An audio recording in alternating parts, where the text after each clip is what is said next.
WhiskyJason here, whiskey from the viewpoint of an American over here in Germany, reviewing rare and exotic whiskeys. And imagine this, I have too much whiskey. Okay, there's a story behind that. Loch Lomond, very, very nice. Single cask first fill bourbon, 2011 distilled, 2022 bottled, 10 years of age. We have the magical cask number 735. We have one of 250 bottles at 54.9%. And for those of you that know this wonderful little barfly, you know exactly what I have. And those of you that need here the whiskey Aqvavitae logo, you know that this is the first single cask from Roy Aqvavitae. So Aqvavitae Barflies bottling here, Whiskybase 214668. Now, why did I say I have too much whiskey? This bottle has been in my house for 2 years. I am almost ashamed to say that. I bought it at the Royal Mile whiskey shop, had it sent over to Germany. It was 69.99 pounds. By the time it reached Germany with the excise tax and shipping and anything, I was paying 95 euros. And I unpacked the box. They were still wonderfully wrapped, and I put it on the one side of my office over here, my studio office. And it was for a couple of weeks, maybe in 2 months, it was, okay, I'll have to do this next. I'll have to do this next. I'll have to do this next. And more whiskey kept on coming and coming and coming. And I literally forgot about it. I am so ashamed. Roy, if you're watching this, sorry. So, and then I was rearranging my office a little bit. Like, oh, there's 2 packages here. Oh, yeah, I think I know what that. I don't know what that is. Let's open it up. And then I was like, oh, it's this. The Chardonnay Yeast single cask on the tall, straight pot still necks of Loch Lomond. I was like, oh. Now, Aqvavitae has done a few other bottles since then that have gone out. I don't think, have I had most of them? Have I had some of them? Have I had any of them? That is the question here. I'm trying to copy and paste this into Whiskybase as I talk. So we have here Aqvavitae. So, nope.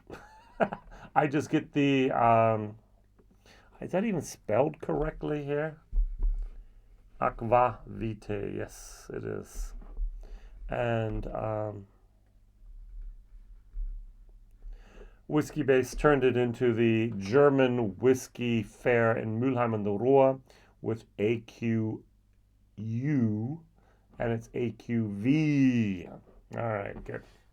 So, I have this bottle. I've had this bottle now for 2 years. I just did a bottle share. It's all gone. Everyone's had it. You can't buy this bottle hardly anywhere. I don't think I've ever seen, I personally don't think I've ever seen a bottle online at auction. This was meant to be drunk. This was meant to be enjoyed. This was meant to be opened, which I have done and shared. So whiskey isn't whiskey until it's been shared. And almost every single bottle you see here on this table has been opened and has been shared. That's what I do. I buy a bottle, I do a bottle share, I do a video, I get rid of hopefully all the rest of it's in the bottle, and I move on to my next bottle. So it's constant. I could be using samples to say it whole time, but I try to use the bottle. It just looks better. What am I going to compare it to over here? Oh, I have not poured any. Let's pour a little bit so we can allow it to open up and we can enjoy this. I've done a few bottle picks on myself. I've had a couple bottles also with my logo on it and so on from a American producer, a German producer, 2 German producers, 3 German producers, and one, so it's 4 or 5 bottles now. And I know how difficult it sometimes is to actually pick exactly the right one. And the very first one as well. How do I do this right? How do I do this right? All right, I'm just going to take the Kleinlich special release 2023. It is 10 years of age. Bing. It is first fill bourbon barrels. Bing. It is here 57.5 compared to 54.9. This costs anywhere in Germany at the moment between 149 and 199 euros. Way too expensive. This over here was the 70 pounds basically, which was, at least for a single cask, Loch Lomond cask strength, very fairly priced. I like the Kleinisch. I don't love it. I like it. And I just think it's way overpriced for what it is. I mean, Roy, I have to apologize again to Roy. Roy basically has called for, at least he wants to practice, and he's called for others to do this as well, boycott Diageo. Boycott the products because they're just out of touch with the reality of the whiskey connoisseurs that we like to consider ourselves. Now, I still buy products from Diageo. I still buy products from all the different companies out there. I don't try to avoid them, but there has to be a good reason to buy them. And this was actually a good reason, was this was on sale. And so I bought it.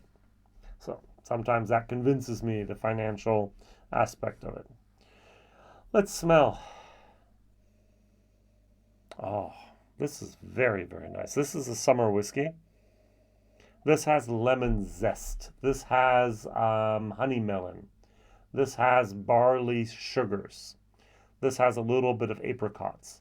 Now what I did is, before I started doing my video here, I was like, Chardonnay yeast? What's that? And so I just Googled Chardonnay yeast, and we have different companies that actually produce yeast. One of them is called Vino Firm. I know Firm Solutions from Dr. Pat Heist from Wilderness Trail. But Vino Firm has a yeast just for Chardonnay. They bring it out in the 7-gram package, the 50-gram package, and the 500-gram package. And what's really, really interesting is they have a PDF. They talk about all the different microbiological properties there. And they also talk about the different aromatic properties. And the first thing they mention is it creates the aroma of white flowers. Then peach, apricot, and honey. Now the grape variety pairing is, the first one that's mentioned is Chardonnay. But then they mentioned here Riesling. They mentioned Pinot Blanc. They mentioned Pinot Gris. They mentioned Solaris. There's like 8 different types of varietals of grapes that go well with that yeast. What they did not mention is barley. Now, I hope that more of the smaller distilleries, and with small I mean the distilleries that produce exclusively single malt for the single malt industry. So not the big boys, Kleinisch, most of it goes into Johnny Walker. Taliska, a lot of it goes into Johnny Walker. Strath Isle, most of it goes into blends from Chivas Regal. And. There's a lot of those still workhorses out there of the whiskey industry in Scotland that just don't have any capacity whatsoever to think about experimentation. But apparently Loch Lomond does.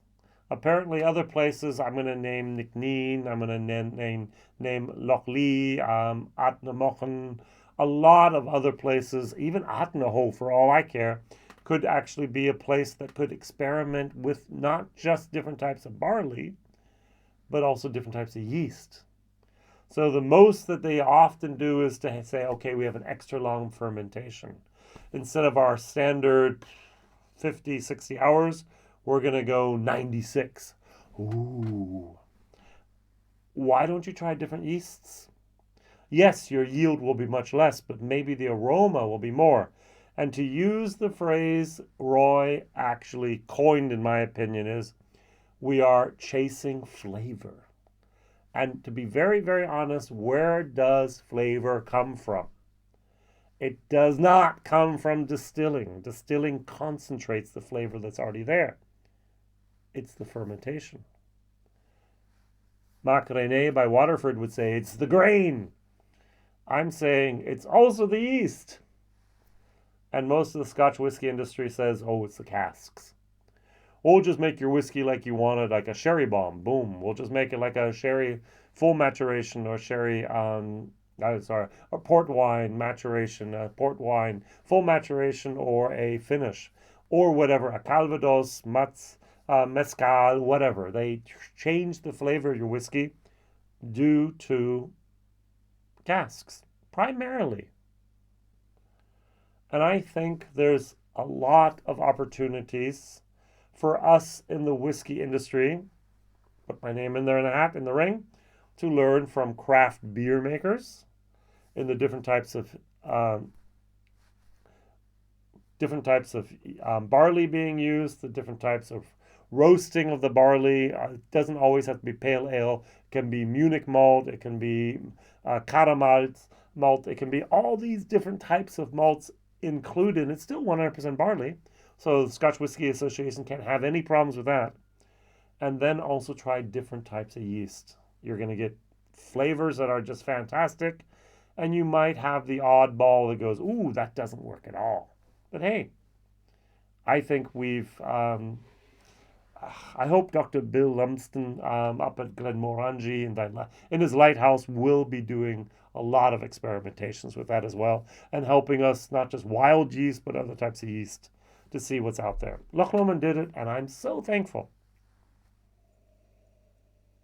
Now, after saying all that, is this so unique that I was like, this is a totally different animal, totally different beast? No.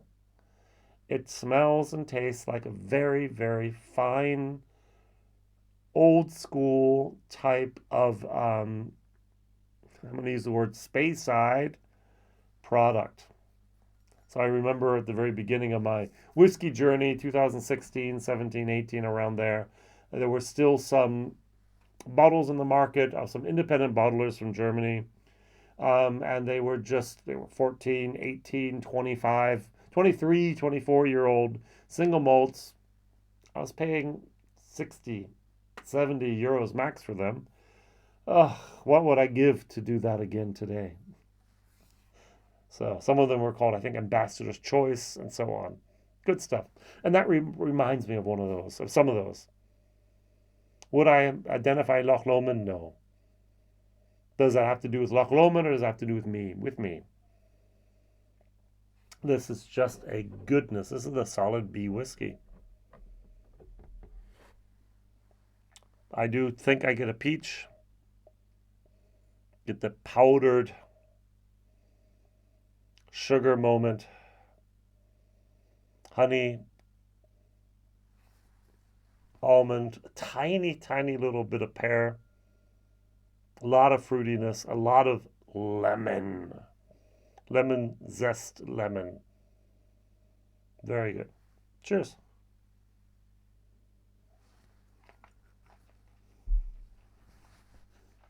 Mm. Oh, wow. That is good. That is very, very good. Summer whiskey, bright, citrus, fruit, light sweetness. Now, on the palate, there's two things that are just a minimal amount of astringency of wood bitterness and a little bit of acidity. Just a little bit. But 95% of this is really just goodness. And that's a cask strength at 54.9%. I'm sure Roy tried quite a few different things before he finally settled upon this. I remember how it'd be 2 or 3 years ago, he was talking about, some things I'm working on, it's more difficult than I thought, And then it finally hit the stores, and I was like, click, click, click, I need to have that bottle. This is a solid B on taste, on flavor, on the nose. Very, very nice. It has 88.89% ABV, not ABV, but rankings here. The community gives it, did anyone give it a really bad score? So one person gave an 83, but most of them are 87s, 88s, 89s, 90s, the occasional 95 in there. A little bit too, it's not a 95. It's definitely around the 90 mark. That's just good stuff. Just so it's just not me going, oh, I love this whiskey. I'm going to compare it to the Clynelish real quick. And just see how much of a different beast this is.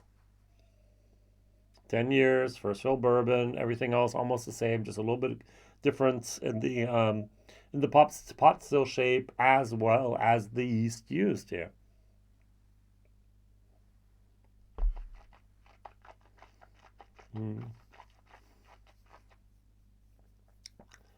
Wow, this is a interesting fall whiskey. This is a beautiful summer whiskey. There's more depth, there's more wood, there's more. I have like fall foliage, leaves on the ground, a little bit of earthiness going on in here, and a tiny little bit more honey, of a pine forest honey. Which one do I prefer? Ta-da! This is not bad, but I just find the price absolutely unacceptable. We used to say 10 euros per year. So 10 years of age, 100 euros. Well, this is 150, which means 15 euros per year in cask strength. It's not even a single cask. And I've seen this also up to 199 euros. That'd be 20 euros per year. I'm not willing to pay 20 euros per year. So I think we need to reel in those prices a little bit more. All right. WhiskyJason here, whiskey from the viewpoint of an American. Value for money, the 70 pounds. I'm going to say a solid C+. We, over in Germany and probably in the States as well as England and the UK, you've had quite a few influencers, whiskey tubers, what we call ourselves here, that have actually put out bottles with their logo, their name on it.